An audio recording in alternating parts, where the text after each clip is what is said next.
जय हिंद दोस्तों।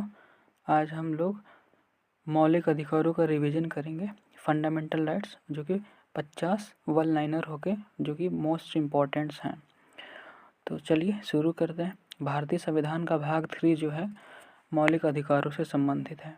मौलिक अधिकार अनुच्छेद 12 से 35 तक है और संविधान में कुल 6 मौलिक अधिकार हैं। समानता का अधिकार अनुच्छेद 14 से 18 में है। कानून के समक्ष जो समानता है अनुच्छेद 14 में है।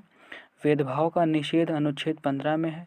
सरकारी नौकरी में समान अवसर अनुच्छेद 16 में है। अस्पृश्यता का अंत है, अनटचेबिलिटी का जो अंत है वो अनुच्छेद 17 में किया गया है। उपाधियों का अंत आर्टिकल 18 में है। स्वतंत्रता का अधिकार अनुच्छेद 19 से 22 तक है।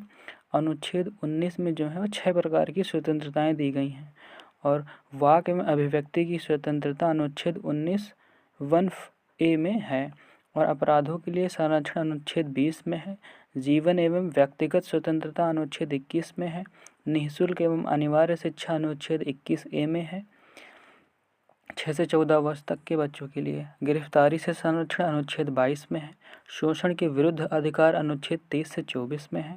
मानव तस्करी पर रोक अनुच्छेद 23 में है और बाल श्रम निषेध यानी खतरनाक काम में से यानी कि जो बाल श्रम निषेध है जिसमें से अनुच्छेद 24 में वर्णन किया गया है।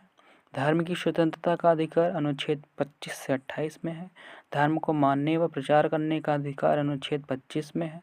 धार्मिक संस्थाओं का प्रबंध अनुच्छेद 26 में है। धार्मिक कर निषेध अनुच्छेद 27 में है।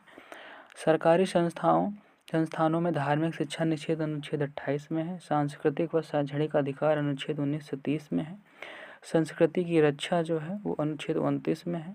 अल्पसंख्यकों को शिक्षा संस्थान स्थापित करने का अधिकार आर्टिकल 30 में है। संवैधानिक उपचारों का अधिकार 32 में है। अनुच्छेद 32 को संविधान की आत्मा कहा गया है। डॉक्टर भीमराव अम्बेडकर ने अनुच्छेद 32 को संविधान की आत्मा कहा है। मौलिक अधिकार न्यायालय द्वारा परिवर्तनीय है। उच्चतम न्यायालय को रिट जारी करने का अधिकार है। उच्च न्यायालय अनुच्छेद 226 के तहत रिट जारी करता है। कुल 5 प्रकार की रिटें होती हैं। हैर्बियस कॉर्पस का अर्थ होता है व्यक्ति को प्रस्तुत करो और मैंडमस का अर्थ होता है आदेश देना और प्रोहिबिशन का मतलब होता है निचली अदालत को रोकने हेतु जारी होती है जो प्रोहिबिशन। और सरसरी का मतलब है गलत आदेश को रद्द करने के लिए होती है। और कोई वारंटो का मतलब होता है अवैध पद पर प्रश्न उठाने के लिए होती है।